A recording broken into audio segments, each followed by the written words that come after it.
अझ बालेनजीका पुराना गतिविधिहरू हेर्ने हो भनेदेखि त त्यसमा पनि अझ धेरै प्रश्नवाचक चिन्हहरू त पुराना त छँदैन किन त। हेर्नु पर्यो? अब नयाँ हेर्ने नि। नयाँ एक्सनलाई हेर्ने, नयाँ कामलाई हेर्ने, हो, पास्ट त पास्टै हुन्छ।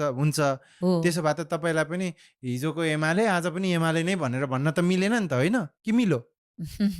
त्यतातिर नलग्नु न। होइन, होइन। मैले भनेको हजुर। बालेन शाहको पुराना गतिविधिलाई हेर्ने हो भने होइन वी होप उहाँ चेन्ज हुनुहुन्छ। उहाँ अझै संवेदनशील भएर हेर्नुहुन्छ घटनाहरूलाई। हेर्नु नै हुन्छ भन्ने हामीलाई आशा पनि छ। त्यही आशाको साथ हामीले हाम्रो देशकै जनताले नै उहाँलाई अहिले यत्रो हुँ, मत दिएर प्रधानमन्त्रीको रूपमा उहाँ अहिले हुनुहुन्छ। हुँ। त्यो हुँदै गर्दाखेरि हामीलाई हाम्रो देशको प्रधानमन्त्रीप्रति एक्सपेक्टेसन छ।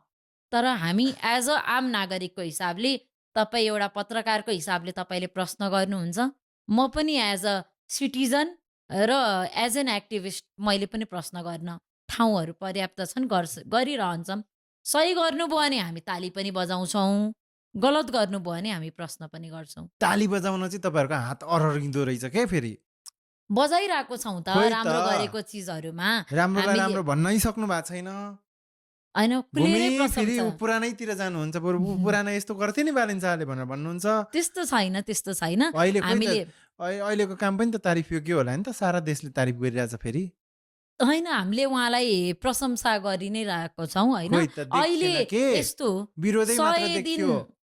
100 दिन नभइकन कुनै पनि एउटा सरकारको काम मूल्याङ्कन गर्नको लागि 100 दिन चाहिन्छ। अँ, 100 दिन होस् न, 100 दिन भइसकेपछि उहाँले राम्रो गर्नुभयो भने हामी ताली पनि बजाउँला, नराम्रो गर्नुभयो भने हामी प्रश्न पनि गरौँला। अँ। लोकतन्त्रको मूल्य मान्यता र सुन्दरता नै यही हो नि। तर छनक राम्रो छ भन्दा त केही बिग्रिँदैन होला नि त, होइन? छनक राम्रो छ त मैले भने त, खोइ राम्रो त। गर्ने प्रयासमा हुनुहुन्छ, गरिरहनु भएको छ, अँ, उहाँले कोसिस गर्दै हुनुहुन्छ।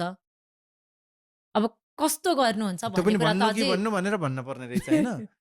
एमालेको त्यस्तो भूत त हट्या त छैन तपाईँमा। होइन अब तपाईँ त्यसमै चाहिँ नजानुहोस् है। एमालेको भूत भन्दा पनि अब किनकि के भन्ने चलन छ थाहा छ?